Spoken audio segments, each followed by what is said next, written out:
When people talk about taking a break in a marriage, it often sounds gentle, even thoughtful. It is framed as self-care, reflection, or a necessary pause. Yet breaks are rarely neutral. They test power, expectations, and unspoken agreements. This story matters because it shows what happens when words are finally treated as literal truth instead of emotional signals meant to be negotiated. If you find stories like this meaningful, consider subscribing, liking the video, and sharing your thoughts in the comments. Laura and Daniel had been married for over a decade. From the outside, their life appeared stable. They shared routines, responsibilities, and a quiet rhythm that had carried them through many years. Still, something in Laura had been building slowly. One evening, after dinner, she sat across from Daniel and spoke carefully, as if rehearsing each sentence in her mind. She said she felt tired, not physically exhausted but mentally worn down. She explained that she needed a break to figure herself out, to sit with her thoughts without noise or pressure. She did not use the word divorce. She did not accuse Daniel of wrongdoing. Her tone was calm, almost practiced. Daniel listened. He did not interrupt. He did not ask what exactly she meant by break or how long it would last. He did not demand reassurance. When Laura finished speaking, he nodded once. He said he understood. His response surprised her by its simplicity. There was no argument, no negotiation, no emotional plea. He accepted her words exactly as they were spoken. The narrator pauses here to note something important. In many relationships, requests for space are not meant to be taken at face value. They are often invitations for reassurance, pursuit, or proof of devotion. When those signals are met with quiet acceptance instead, the dynamic shifts immediately. Laura packed a small bag 2 days later. She said she would stay with a friend for a while. Daniel helped her carry the bag to the car. He wished her well and told her to take the time she needed. There was no visible tension, only an unfamiliar stillness. When the car pulled away, Daniel stood for a moment, then went back inside and closed the door. The first days after Laura left were uneventful. Daniel woke up, went to work, and returned to a quieter house. He cooked simple meals. He went for evening walks. He did not check Laura's social media. He did not send messages asking how she was feeling. This silence was not fueled by anger or pride. It was rooted in respect. Laura had asked for space, and Daniel gave it fully. Here, the narrator offers a brief reflection. Silence is often misunderstood. In many stories, silence is framed as punishment or manipulation. But there is another form of silence that comes from boundaries. When someone clearly asks for distance, honoring that request can be the most honest response. As the days passed, Laura began to notice the absence more than she expected. She had imagined occasional messages, small check-ins, perhaps signs that Daniel was waiting. Instead, there was nothing. After nearly a week, she sent a short message asking how he was doing. Daniel replied politely. His response was brief, calm, and respectful. There was no emotional weight behind it. A few days later, Laura sent another message, this time longer. She mentioned missing familiar routines. Daniel responded again, kind but measured. He did not ask when she would return. He did not express loneliness. He simply answered what was asked. The narrator pauses again to analyze the shift taking place. When one partner has always been emotionally available, their sudden neutrality can feel unsettling. It removes the familiar feedback loop. The absence of pursuit can be interpreted as indifference, even when it is not. Laura's messages became more frequent. The questions grew more personal. She hinted at uncertainty. She wondered aloud if the break was helping or only making things harder. Daniel continued to respond without hostility, but something fundamental had changed. He no longer tried to restore the old pattern where her doubts were met with reassurance and effort. He was present, but no longer reactive. This moment reveals a deeper truth about boundaries. When boundaries are unclear, one person often carries the emotional weight for both. Once that weight is set down, the imbalance becomes visible. Daniel did not see himself as punishing Laura. He believed he was honoring her request while also protecting his own stability. He began to notice how much of his energy had once been spent managing uncertainty. Without that task, his days felt simpler, quieter, and more grounded. Laura sensed the difference. She felt unsettled, not because Daniel had done something wrong, but because he had stopped doing what she unconsciously expected. The break no longer felt like a pause. It felt like a mirror. The narrator concludes this part on a calm note. Relationships often change not through dramatic acts, but through quiet decisions. When words are taken seriously, they gain weight. When boundaries are respected, dynamics reveal themselves.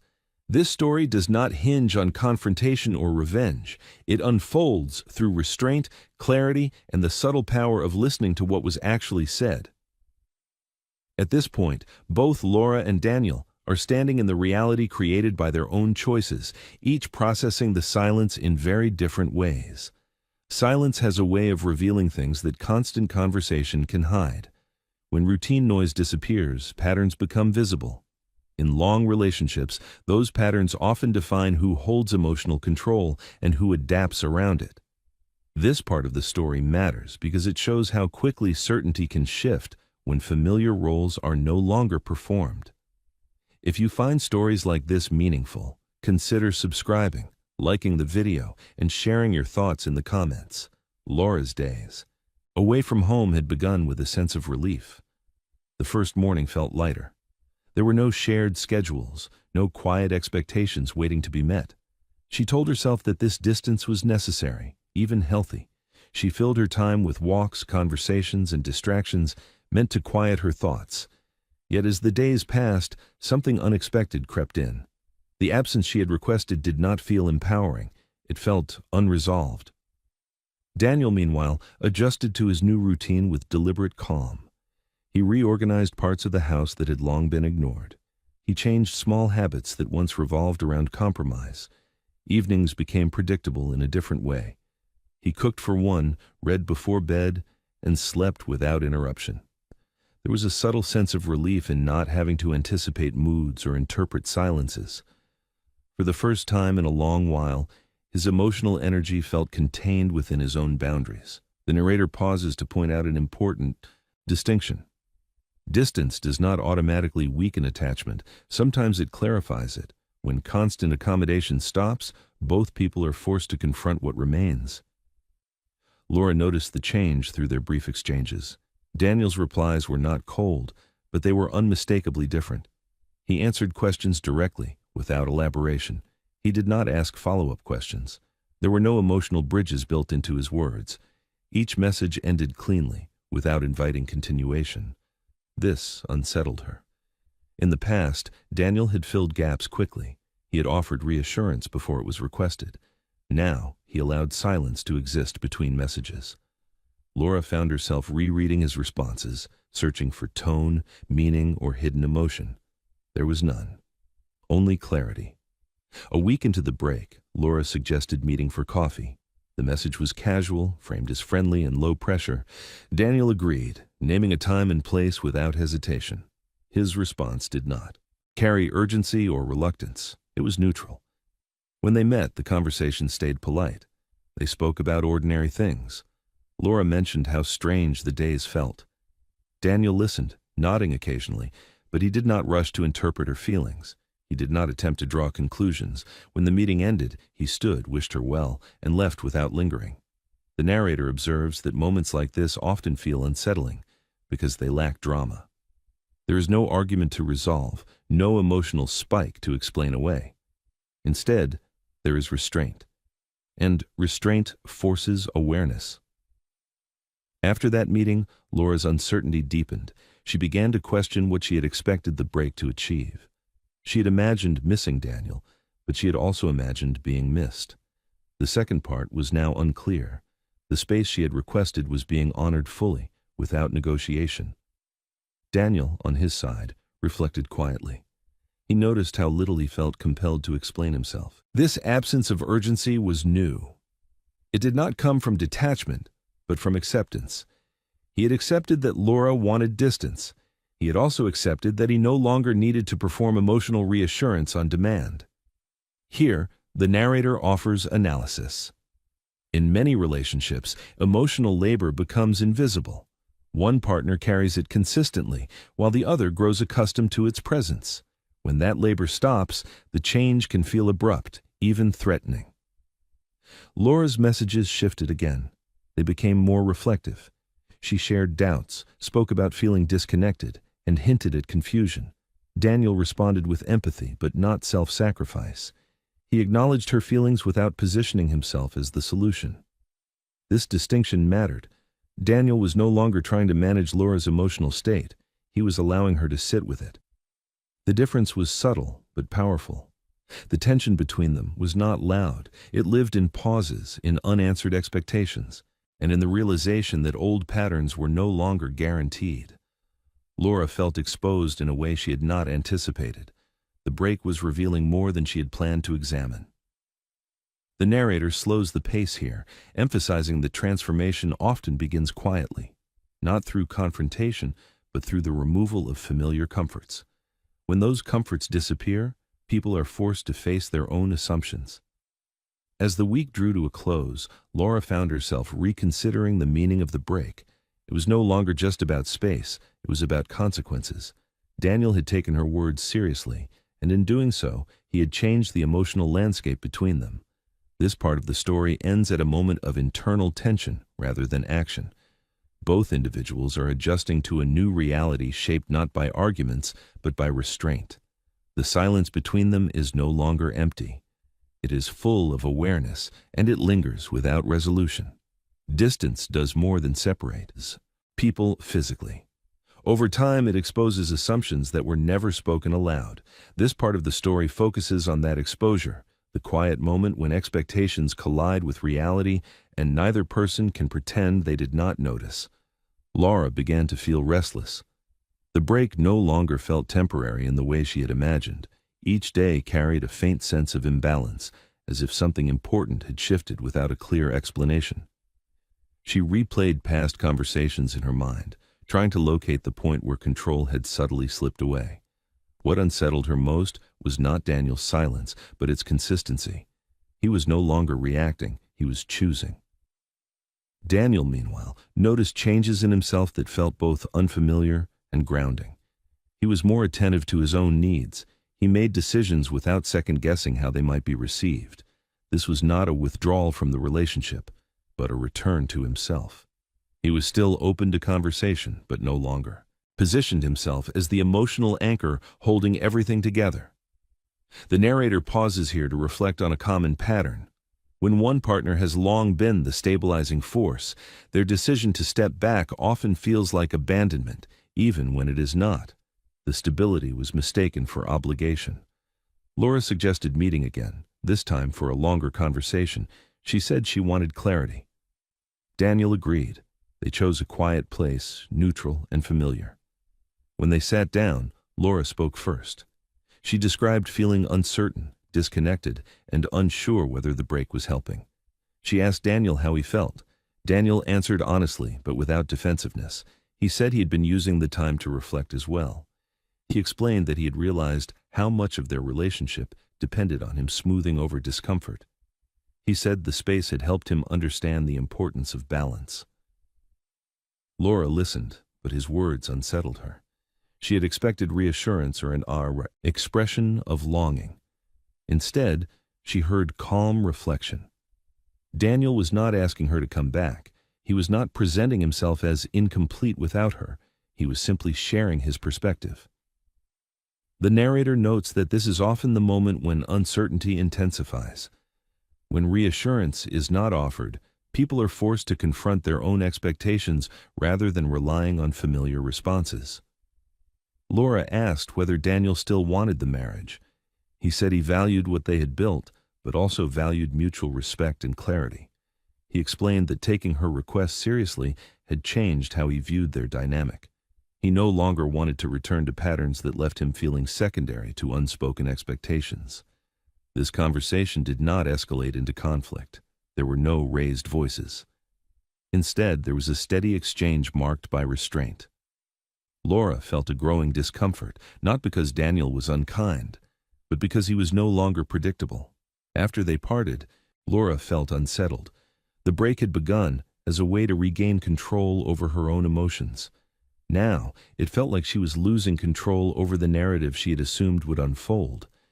She began to question whether she had mistaken emotional availability for permanence. Daniel returned home with a sense of clarity. The conversation had confirmed something he had suspected quietly. He was no longer willing to measure his worth by how urgently he was needed. He wanted presence, not dependency.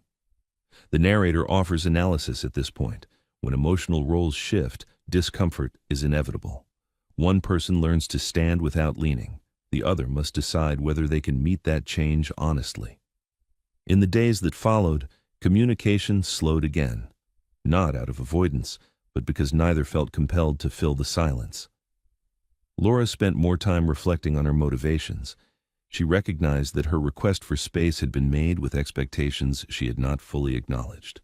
Daniel, on his side, felt steady. The uncertainty that once dominated his thoughts had softened. He was no longer waiting for direction. He was observing, evaluating, and choosing. This part ends without resolution. The distance remains, but it has taken on a different quality. It is no longer just physical separation. It is a space where both individuals are forced to confront who they are without the roles they once relied on. When roles shift, the most difficult adjustment is often internal. This part of the story centers on that adjustment, the moment when awareness replaces habit and both people are forced to sit with truths they once avoided. Laura began to understand that the break had changed more than distance. It had altered the emotional structure she had relied on for years. She noticed how often she reached for her phone with the expectation of reassurance, only to stop herself. Daniel's responses were still respectful, but they no longer arrived with the emotional cushioning she had grown used to. There was no tension in his words, only clarity. That clarity felt heavier than silence. Daniel continued his routine with steady intention. He was not avoiding Laura, nor was he rehearsing outcomes. He focused on what felt stable: work, health, quiet evenings, and conversations with friends that did not revolve around uncertainty. He noticed how little anxiety accompanied his days now. The constant need to anticipate emotional shifts had faded. In its place was a sense of grounded presence. The narrator pauses to explain why this stage is often the most uncomfortable. When emotional dependency weakens, both partners feel exposed. One feels the loss of control. The other feels the return of autonomy. Neither experience is dramatic, but both are profound. Laura suggested another conversation, this time without framing it as problem-solving. She said she wanted to understand where things stood. Daniel agreed, appreciating the honesty of the request. When they met, Laura spoke more slowly than before. She admitted that she had expected the break to bring clarity without consequences. She acknowledged that she had not considered how seriously Daniel would take her words. Daniel listened carefully. He did not interrupt or correct her. When it was his turn to speak, he explained that taking her request seriously had forced him to confront his own patterns. He realized how often he had prioritized maintaining harmony over expressing discomfort. The space had allowed him to step back and see that clearly. The narrator notes that this kind of conversation marks a shift from reaction to reflection. It is no longer about winning or convincing. It is about understanding what has already changed. Laura asked whether things could return to how they were before. Daniel answered honestly. He said he did not want to return to a version of the relationship where his presence depended on emotional availability alone. He wanted mutual effort and clear boundaries. His tone was calm, not demanding. Laura felt the weight of that answer. It was not rejection, but it was not reassurance either. It required her to consider her own role more carefully. For the first time, she saw that the break had not paused the relationship. It had transformed it. Afterward, Laura spent time alone, reflecting on how often she had assumed emotional support was permanent, simply because it had always been there. She began to recognize that security built on assumption is fragile. The discomfort she felt was not caused by Daniel's distance, but by her own unexamined expectations. Daniel, too, reflected. He recognized that clarity came with responsibility. He was no longer willing to hide behind accommodation. Whatever direction the relationship took, he wanted it to be based on mutual awareness rather than habit.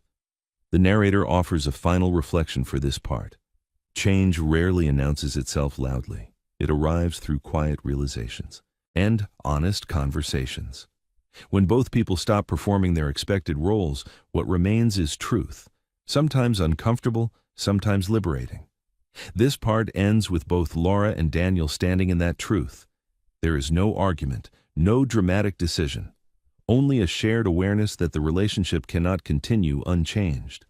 Whatever comes next must be built on intention rather than assumption.